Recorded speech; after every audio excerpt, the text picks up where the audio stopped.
빌립보서 4장 6절부터 7절입니다. 지각이 뛰어난 하나님의 초월적 평강이라는 제목으로 하나님의 말씀을 전하기를 원합니다. 이 말씀을 준비한 이유가 무엇입니까? 빌립보서 4장 6절 7절은 많이 들었던 말씀입니다. 그러나 지각이 뛰어난 하나님이란 단어가 무슨 뜻이 있을까라고 말해보라 라고 하면 말할 수 없는 사람들이 있을 겁니다. 그럼 또 하나 세상적 평강과 하나님의 주신 평강, 초월적 평강이라고도 하는데 그 평강의 차이가 무엇일까? 나는 누리고만 있는 건가? 아니면 이거를 누리고 그냥 끝나는 것까? 아니, 누리지 못하고 답답하고 괴롭은 신앙생활, 가정생활, 삶을 생활하다가 살고 있지는 않을까? 그러면 성경의 인물 중에 이런 평강을 누린 사람이 누굽니까? 한나라는 가정을 한번 살펴보기를 원합니다.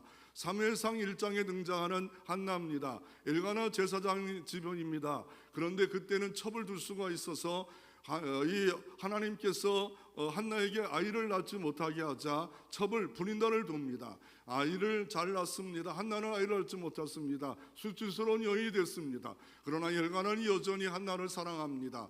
그럼에도 불구하고 분인나가 계속 마음을 교통시킵니다. 그럴 때 어떻게 합니까? 한나는 하나님께 나가 기도합니다. 그랬더니 엘리 대제사장이 나이가 들어서 계속 빨갛게 얼굴을 힘을 다하여 기도하는 그를 착각하고 낮술 먹지 마세요 라고 말을 던집니다. 그랬더니 낮술을 먹은 게 아니라 마음이 너무 힘들어서 하나님께 내 삶을 토한 겁니다 라고 이렇게 고백하자 엘리 대사장이 지나가는 말로 한마디 던집니다. 너에게 평강이 있으라. 그랬더니 이 여인이 그 평강을 붙잡았다 말합니다. 붙잡고 남편과 동침하자 하나님이 그를 생각하신지라 사무엘을 낳게 해 주셨더라. 그래서 이 사무엘의 뜻은 하나님께 기도하여 낳았다는 뜻의 사무엘을 주셨고, 그리고 그 뒤에 사무엘상 2장에 이렇게 말합니다. 하나님을 찬양하면서 나에게 7자녀를 주었다라고 말합니다. 또 하나 성경은 이난 3녀를 더하여 줬다. 6명이냐 5명이냐 7명이냐 이거는 생각해 볼 필요가 있습니다. 저는 성경을 보다 7자녀를 주어서 감사합니다라고 한나가 있기에 또 하나 생각을 합니다. 아니 아이를 낳았는데 하나가 일찍 죽었나? 이런 생각도 하고 어떤 것이 정확한지 모르지만 성경은 사무엘 2에 이난 3녀를 더하였더라 라고 사무엘상에 분명히 등장하기에 6명이다. 그리고 한나는 7을 찬양합니다. 그래서 완전수다라고 해석할 수도 있지만 이 해석은 다양합니다. 더 나아가 이런 찬양을 했던 신앙의 인물은 바울입니다. 바울은 어떤 사람입니까? 유대인입니다. 예수를 믿어 만났습니다. 사도가 되었습니다. 선교를 갑니다. 그랬더니 유럽에 선교를 갔는데 귀신 들린 아이가 너무 엠버리하는 아이라 불쌍히 여겨서 귀신 들린 아이를, 점치는 아이를 고쳐줍니다. 주인이 화가 나서 고소하고 매를 맞고 감옥에 가서 온몸은 피가 흐르고 더 나아가 어떻게 합니까? 그리고 착고에 차였다 말합니다. 쇠고랑으로 다리를 쫙 벌려가지고 불편하게 있을 수밖에 없는 그런 상황 가운데 지하 감옥에 이 무더위 가운데도 얼마나 우리가 습합니까? 그 지중해의 빌립보의 감옥에 잡혀 있었습니다. 그런데 밤쯤쯤 되어 바울과 실라가 찬양하더라. 그 마음을 잡은 그분은 누굽니까? 한 가정을 예를 하나 들겠습니다. 김효진 개그우먼입니다. 김효진 개그우먼으로서 어느 날 나이 늦게 시집을 갑니다. 남편이 직장생활 잘하는 남자라 시집을 갔는데 늦게 시집을 갔는데 이 남자가 술을 너무 많이 먹어요. 술을 너무 많고 크리스찬임에도 술을 많이 먹는 사람 중에 하나였습니다. 그리고 나중에 보니까 이혼까지 하려고 김효진이 이 생각을 좀 해봤대요. 안 맞는다. 너무 안 맞는다. 안 맞아도 너무 안 맞는다. 이혼까지 생각을 하고 있었는데 어떻게 잘 그냥 살고 있다가 더 충격스러운 일이 벌어졌는데 나는 지금 술도 끊고 목사가 될래 라는 말을 들었자 큰 충격을 받았습니다. 그래서 그는 이렇게 말합니다. 만약에 내가 목사였으면 결혼 안 했을 거다 그런데 어쩔 수 없이 그 목사의 길을 허락했다. 난 지금 사모가 됐고 개구먼으로 탤런트로 인정하면서 살게 해주니까 너무 감사하다. 그러면서 이 남편에 대한 이야기를 좀 합니다. 남편이 중독증이 있대요. 남편이 중독이 뭐냐면 어디 여행 갔다가 오면, 만약에 강원도 정선을 갔다 왔습니다. 그러면 우리는 뭐 정선에 가서 뭐 맛있는 밥이나 비빔밥이나 뭐 먹고 오고 뭐 이렇게 하고 또 뭐 좀 재밌게 좀 익사이팅하게 좀 놀다가 오는 거로 족하지만, 그런데 꼭 가가지고 뭘 가져오냐면 검은 봉다리에다가 흙을 담습니다. 돌도 담습니다. 그리고 자기 방에다가 툭 던져 놓은대요. 이게 놀러 갈 때마다 있대요. 이럴 때 여러분은 어떤 생각을 갖습니까? 그래서 어떤 개그맨 옆에 있다가 정신과 병원을 가봐야 되겠네요 그러더라고요. 그러니까 집에 가면 검은 봉다리가 여기 있고 여기 있고 저기 있고, 아니 그 탤런트가 좀 멋지게 뭐 이렇게 좀 살고 싶은 마음이 있지 않겠습니까? 남부럽지 않게 살아야 되는데, 이게 뭐 직장 생활도 안 하고 목사를 한다는 것까지 이해하는데 이 취미를 버리지. 감성이 너무 좋아서 갈 때마다. 두 번째로, 아니 쇼핑백을 받으면 그 안에 있는 내용이 중요하니까 그걸 갖다가 놓고 이 쇼핑백을 버려야 되는데 버린 적이 없대요. 쌓아놓고 여기도 쇼핑백, 저기도 쇼핑백, 여기도 쇼핑백. 그런데 또 문제가 뭐냐면 스마트폰을 30년 동안 다 갖고 있대. 이따만한 스마트폰부터, 그리고 거기에 있는 부속품들, 그거 쓸 수도 없는 줄들 다 모아놨고, 컴퓨터 그 옛날 화면부터 컴퓨터 다 가지고 있는 남편이 있다면 여러분은 어떻게 생각하시겠습니까? 평안이 있겠습니까? 그런데 옆에 있는 개그맨 한 명이 말해 주더라고요. 방송에 나왔던 이야기입니다. 그런데 이 목사님은 감성이 남보다 더 뛰어난 거지 문제는 없는 것 같아요 라고 말합니다. 그랬더니 김효진 이렇게 말하더라고요. 지금까지는 이해가 된대요. 견딜 수 있대요. 여러분, 집에 흙이 잔뜩이고 돌이 있는 게 여기저기 있을 때, 아니 쇼핑백이 너무 많아 쌓이고 못 버리는 이런 사람이 있을 때, 아니 그냥 옛날에 썼던 그 줄들, 그 부속품들 가득 이 서랍만 열면 가득 못 버리고 있는 사람들, 여러분 이런 가정의 평강을 어떻게 찾아서 살 수 있겠습니까? 첫째로 한번 살펴보기를 원하는 것은, 모든 지각이 뛰어난 하나님의 평강을 우리가 한번 생각하는데, 첫째가 뭐냐면 염려를 멈추래. 염려, 마음을 하나님께 두는 것보다 세상에 나누고, 염려, 마태복음 6장에 보면 염려는 불필요하다, 염려는 불신앙이다. 그래서 염려는 98%가 필요 없대요. 창조적 염려는 2%밖에 없대요. 염려하지 말라 딱 말씀합니다. 그리고 두 번째로 우리가 할 일은 뭡니까? 기도와 간구를 드려라. 그리고 감사까지 드려라. 이게 기도와 간구도 사도 바울이 똑똑한지 그냥 기도만 하면 좋은데 왜 간구까지 할까? 그리고 왜 감사까지 할까? 그럴 때 하나님이 복을 준다, 해결해 준다, 문제 해결다, 이렇게 하면 너무 좋은데, 예수 안에서 너희들의 마음만 하면 좋은데 또 생각까지 해요.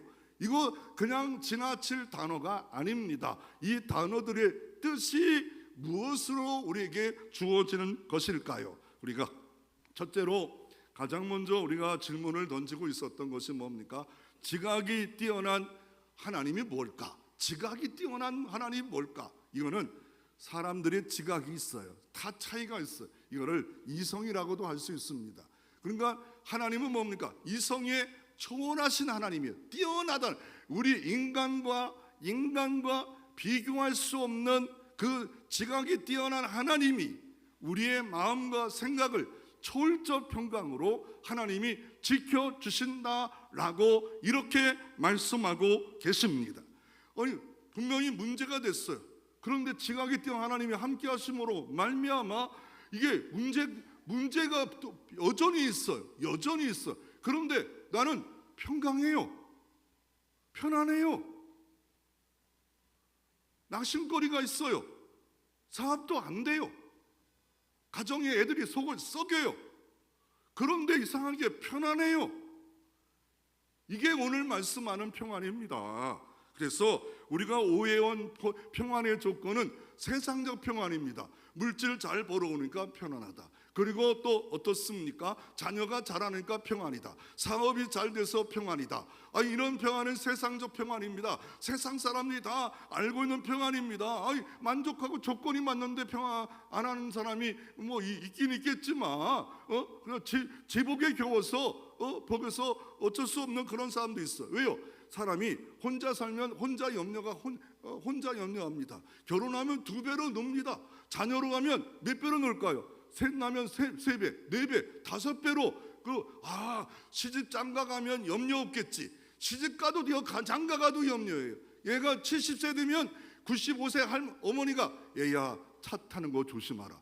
이 95세, 70세 딸 보고 염려하고 있는 거, 그 염려가 끝장난다고요. 죽을 때까지 염려가 이게 세상의 염려예요. 세상의 염려. 왜요? 하나님이 주신 영염려는 평안은 이 지각이 뛰어나가지고 우리가 이해할 수 없는 상상을 초월한 평강을 주신다라고 하는데, 그래서 그 평강은 어떻게 주십니까? 하나님은 문제보다 마음을, 생각을 지키심으로 평강을 이룬다 말합니다. 문제가 발생했어요. 가정, 교회, 직장, 삶에 문제 없는 데는 없어요. 우리가 죽을 때까지 화장터에 가기 전까지는 문제 없는 사람 없어요. 문제 없는 교육과 문제 없는 가정 없어요. 그 때문에 염려할 수 있습니다. 그런데 어떻습니까? 염려하지 못할 일들이 있기에 사도 바울은 믿음의 사람은 모든 일에 염려하지 말고 기도와 간구를 아뢰라. 그런데 하나가 또 들어가요. 감사함으로 아뢰라. 감사함으로 아뢰라. 그러하면 하나님이 어떻게 해결해 주신대요? 모든 지각이 뛰어난 이성을 초월한 하나님의 샬롬, 평강으로 너희 마음, 생각 다 지켜주시리라. 이게 하나님의 방법입니다. 마음을 고쳐주신다라고 이렇게 말씀하고 있습니다. 그래서 우리는 이 염려를 평강으로 바꾸는 메커니즘, 그 방법, 원칙이 뭘까요? 메커니즘이 뭘까요? 운동에도 원칙이 있고 사업에도 원칙이 있고 가정에도 나름대로 원칙이 있었는데 평강으로 바꾸는 원칙이 뭐예요? 염려거리 없는 사람 없잖아요. 자녀가 있으면 자녀가 있는 대로 염려, 없으면 없는 대로 염려, 결혼 못해서 염려 다 염려가 있습니다. 그럴 때 두 번째로 기도와 간구를 시작하라. 기도와 간구를 시작하라. 그리고 어떻습니까? 감사함으로 하나님께 아뢰라. 이게 문제예요. 어떻게 감사함으로 아뢰라? 감사함. 어떤 권사님이 철야기도 하면서 다리를 탁 쳐요. 그러면서 자기 슈퍼마켓이 있는데 앞에 또 슈퍼마켓이 생겨가지고 염려했는데 탁 치면서 이렇게 하면 좋겠다. 그래서 어떻게 기도하냐면, 하나님, 저 가게가 내일 모레 쫄딱 망하게 하심을 감사합니다.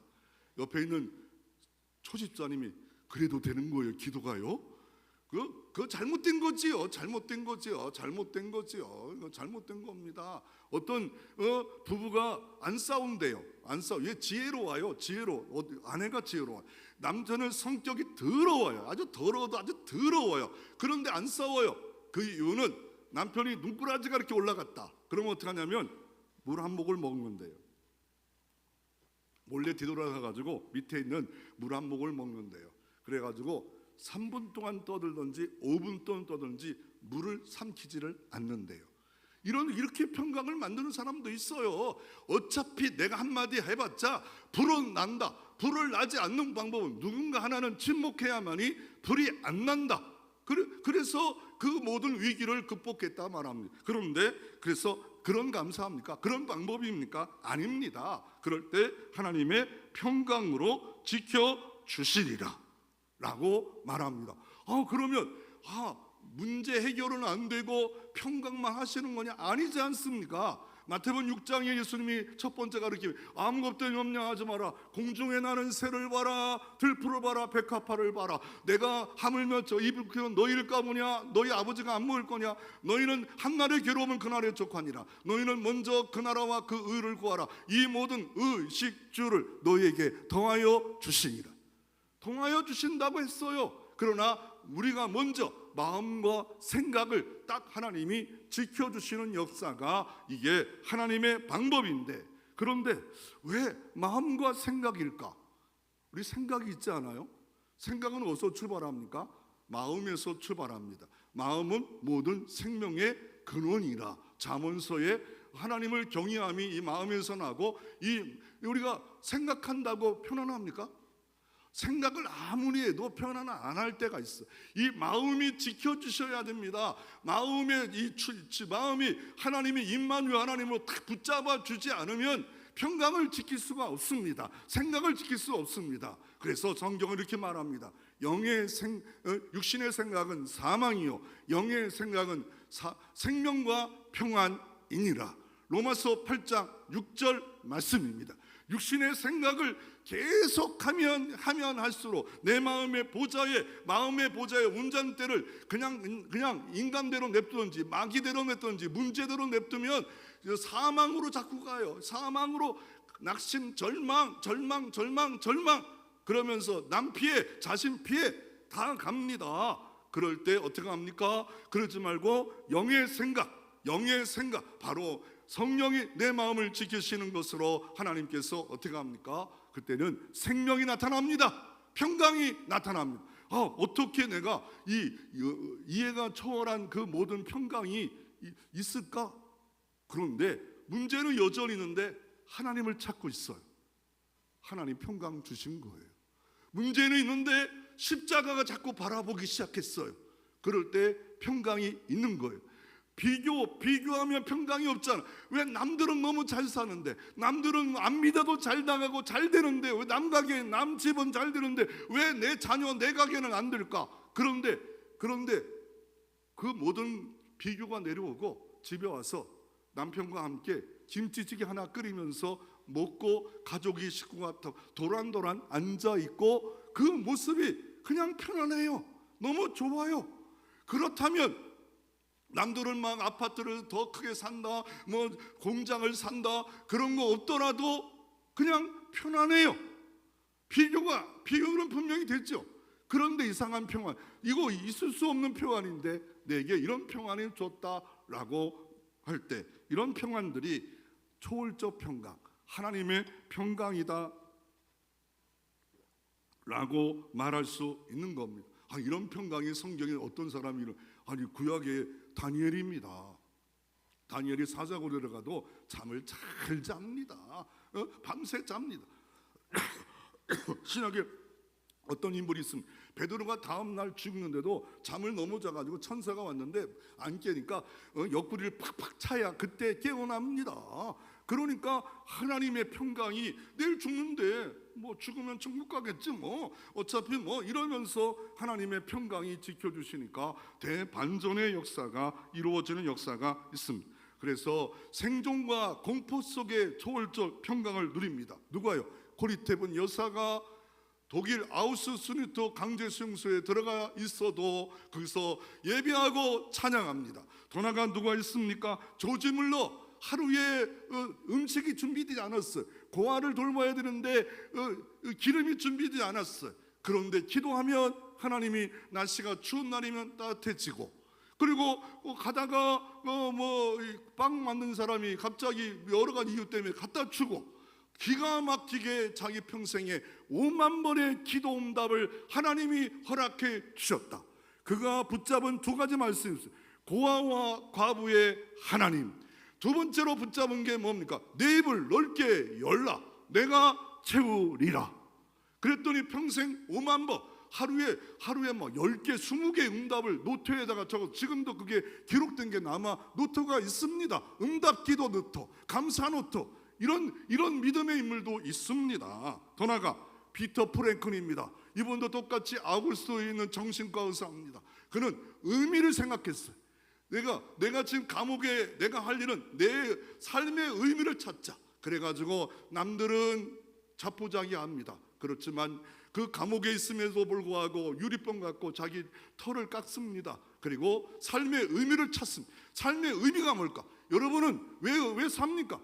뭐 때문에 삽니까? 하나님의 영광을 위해 사는 거 아닙니까? 하나님의 영광이 되면 모든 일에 평강을 갖겠다, 평안이 있다, 이런 생각 갖고 살아가는 삶이 되어지면 피터 프랭크처럼 의미요법, 의미를 찾으면 모든 삶의 가치가 있고 자유를 누릴 수 있다. 근데 여러분, 아직도 예수 의미를 모릅니까? 천국 의미를 모릅니까? 언제까지 예수 의미, 천국 의미를 모르며 진정한 자유를 모르면서 내가 뭐 때문에 막 이러면서 남 탓하고 아담과 하와가 죄를 전가하는 것처럼 핑계 구실, 원망, 불평, 이런 남 탓, 판단, 분별, 이런 것만 하고 있을 수 있겠습니까?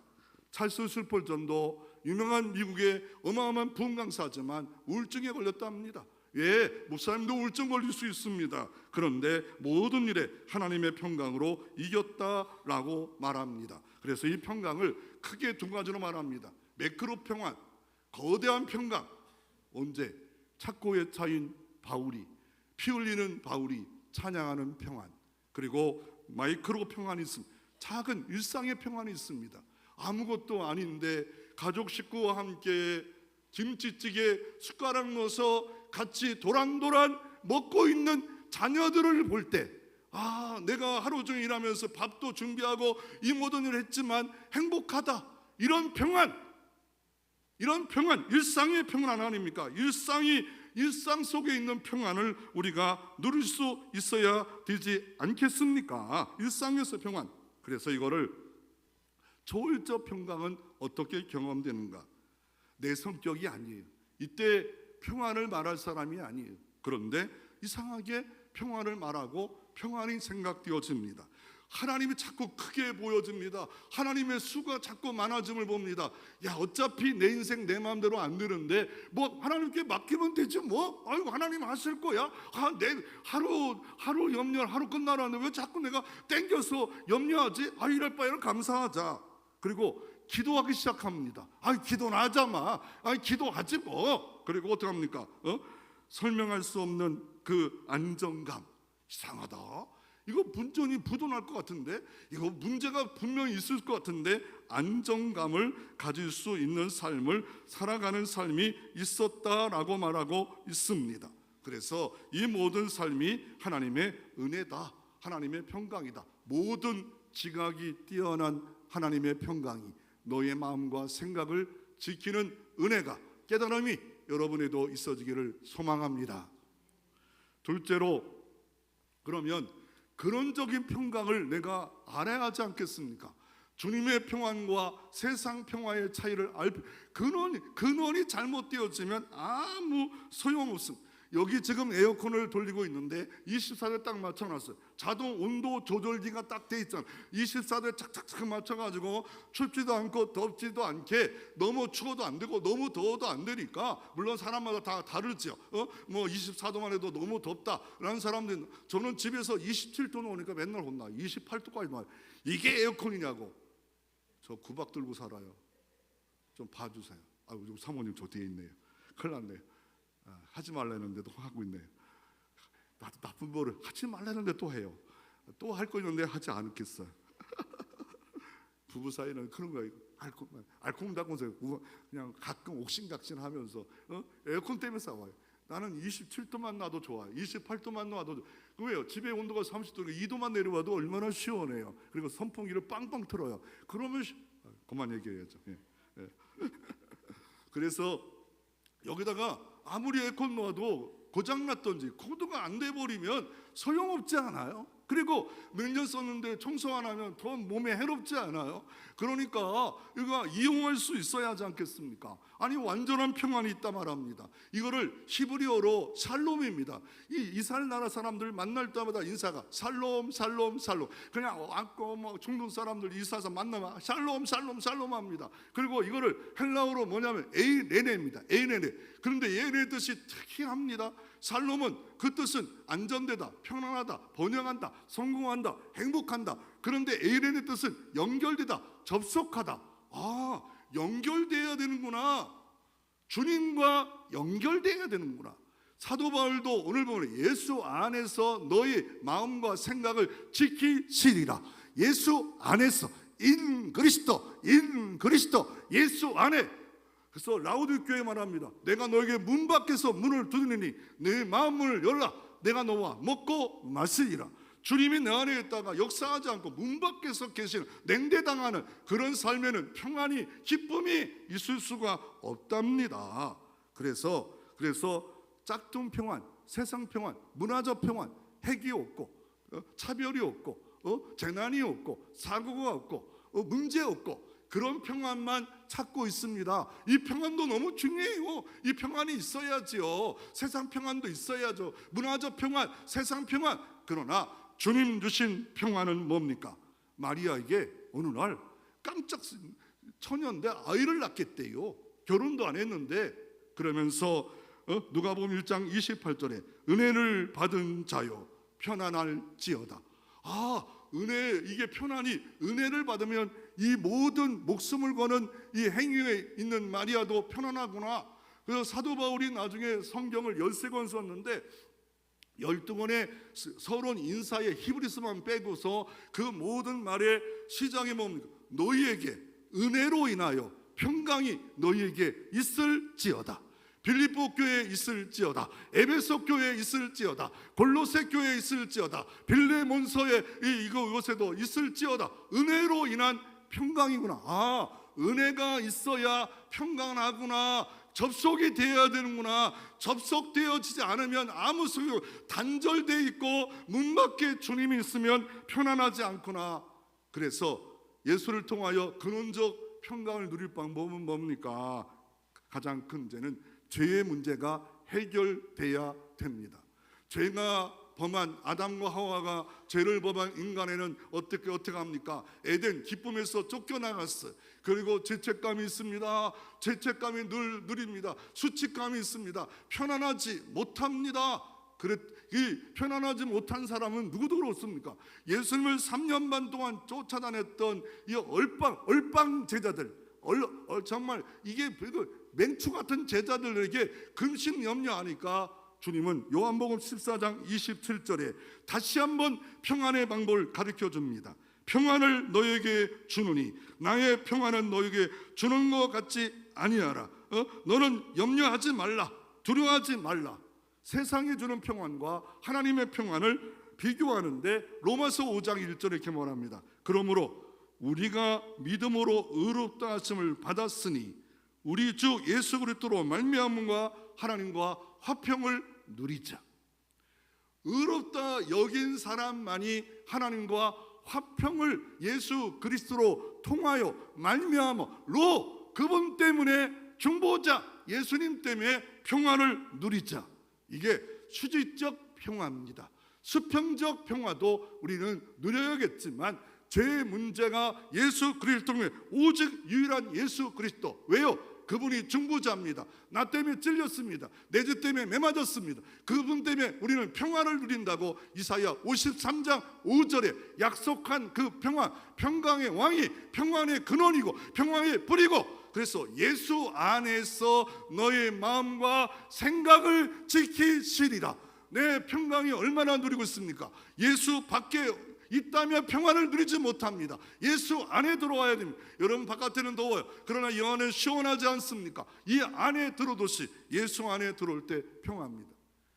로마의 가장 대표적 도시를 따지면 로마입니다. 두 번째는 고린도입니다. 세 번째 에베소, 바로 튀르키에 있는 도시입니다. 그 교회 사도 바울은 이런 편지를 씁니다. 하나님과 평화의 길이 있다. 그것이 뭡니까? 에베소 2장 14절에 그는 우리의 화평이신지라. 바울은 말합니다. 율법을 지키기로 화평한 게 아니다. 하나님과 우리가 노력을 해서 화평한 게 아니다. 예수가 우리의 화평이신지라. 둘로 하나를 만드사 원수 된 거 중간에 막힌 담을 자기 육체로 하시고, 중간에 막힌 담이 있었대요. 하나님께 화평하게 나갈 수 없게 모든 사람의 죄를 보면 하나님 영광에 이르지 못했대요. 그런데 원수된 거 막힌 거를 자기 육체로 하셨대요. 그가 매를 맞음으로 우리에게 평화를 누리게 하셨다라고 말씀하고 계신 겁니다. 그리고 에베소 2장 15절에 유대인들이 그렇게 좋아하는 법조문, 율법, 장로의 유전들을 폐하셨으니, 폐했단 말은 완성했다는 거예요. 이는 이돌로 자기 안에 한 새 사람을 지어 화평하게 하시고 새 사람이 되었어요. 형상을 잊어버렸던 사람이 형상을 찾은 하나님의 영이 임하는 성령의 전 화평하게 하시고, 이 16절에 또 십자가로 이 둘을 한 몸으로 하나님과 화목하게 하십니다. 십자가로 하나님과 화목하게 하셨다 말씀하고 있고, 원수된 것을 십자가로 소멸하셨습니다. 믿습니까? 믿습니까? 십자가로 원수된 것을 다 끝내버렸어요. 완전 끝내버렸어요. 완전히 끝내버렸어요. 십자가로 다 끝내버렸다니까요. 십자가로 다 끝내버렸어요. 원수된 거 끝내. 내 공로 없어요. 내 자격 없어요. 다 주님의 의롭게 하신 거예요. 그래서 또 오셔서 먼데 있는 너에게 평안을 전하시고 가까운 된 자들에게 평안을 줬어요. 유대 크리스찬도 전하고 이방 크리스찬도 평안을 전하셨고, 그로 말미암아 우리들이 한 성령 안에서 아버지께 나아감을 얻게 하려 하심이라. 교회는 하나가 되어야 돼. 한 몸이에요. 그러므로 아버지께 나아갈 때 계속된 평안이 우리에게 넘치는 역사가 일어날 수 있습니다. 이런 초월적 평강을, 하나님이 주시는 평강을 누렸던 한 분을 소개합니다. 우리가 아까 찬양 불렀지요. 내 평생 가는 길. 그분이 절대 평안의 찬양을 합니다. 이거는 세상이 만든 평안이 아닙니다. 절대 평안입니다. 호레이도 스페포드라는 변호사입니다. 이분은 잘 나갔습니다. 그런데 화재로 재산을 잊어버렸어요. 잘 나가다가 화재로 재산을 다 잊어버리면 평안이 있겠어요? 없겠어요? 여러분에게 물어보세요. 내 재산이 하나도 없다. 노숙자와 같다. 두 번째로, 열병으로 4살짜리 아들이 죽었어요. 그렇게 사랑했던 아들이 열병 때문에, 자기는 변호사인데 죽었어요. 그리고 여객선, 영국으로 가는 여객선을 타고 비릴로 드라이브하는 영국 영선이 가다가 충돌해서 226명이 죽었고, 탔는데 죽고 200명이 죽었고 87명이 구조했는데, 자기 아내와 4딸이 먼저 가고 자기는 늦게 갔다 오는데 자기 아내만 구조받았고 4딸이 물에다가 바다에 수장되어 버렸습니다. 그 소식을 들은 호레이 스페포드가 얼른 배를 타고 영국으로 건너갑니다. 그 안에서 지었던 찬양입니다. 내 영혼 내 영혼 편안해 편안해. 왜 지었냐? 열왕기하 4장 20절에 너는 달려가서 그를 맞아 이르기를 너는 편안하냐 내 남편이 편안하냐 아이가 편안해하랴 했더니 여인이 대답하되 편안하다. 이 말씀이 떠올라서 모든 거 하나님께 맡기고 편안해 편안해. 감히 그 찬양 앞에 우리가 이 세상적 그 평안의 감미로운 것만 느끼고 편안한다면, 이 눈물의 평안, 그 아픔, 아들도 죽었는데 4딸이 수상된 그 안에서 이걸 지었다, 이게 말이 됩니까? 어떤 회계사가 나는 아무것도 없어, 나는 너무 불행해 그랬더니 회계사가 당신의 재산 목록을 한번 따져볼까요? 첫째, 나에게는 영생이 있다. 진나라의 시황제가 중국을 통일을 하고 황제로 처음 한 사람이 병마총까지 만들었던 그 황제가 불로처럼 영생물을 찾았지만 찾을 수 없는 영생을 내 것이 되었다. 세상 사람 날 부러워 안 해도 나는 영생이 있다. 두 번째로, 나는 이 땅에 멋지고 아름다운 100평, 200평, 500평 집도 있더라고요. 그런 집은 살 수 없어도 내 본향 집은 영원한 집이 내게 있다. 세 번째로, 다른 사람이 감히 누릴 수 없는 초월적 평안을 나는 알고 있다.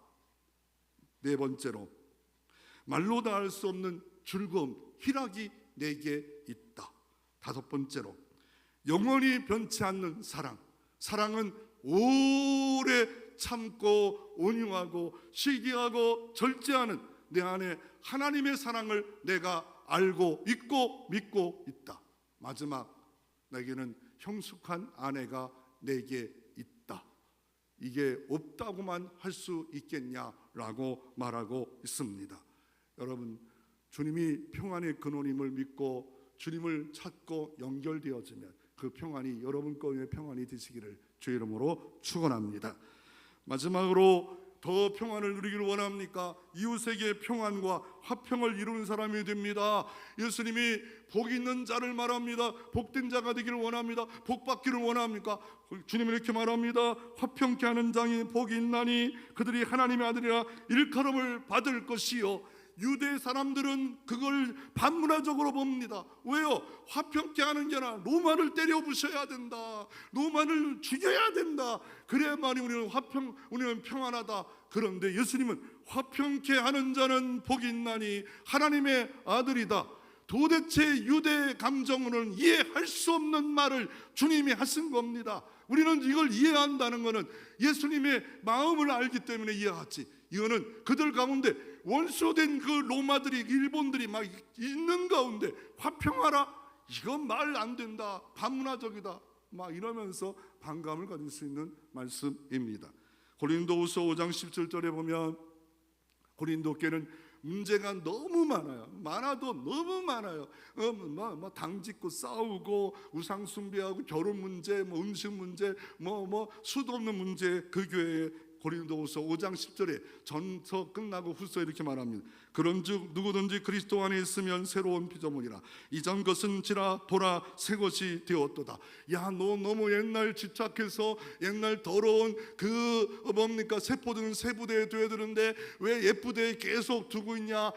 새 것이 되었도다. 그리스도 안에 이전 것은 지나갔는데 끝장내 버려야 되는데 왜 자꾸 옛 부대를 붙잡고 있느냐 하시면서 너희들이 할 일이 뭐냐? 고린도 5장 18절에 모든 것이 하나님께 났으며 그가 그리스도로 말미암아 우리를 자기와 화목하게 하시고 하나님과 그리스도로 화목하게 하시고 우리에게 화목케 하는 직책을 주셨으니, 화목케 하는 직책을 고린도 교회에 줬대요. 우리에게 줬대요. 나는 화목케 하는 대사예요. 화목.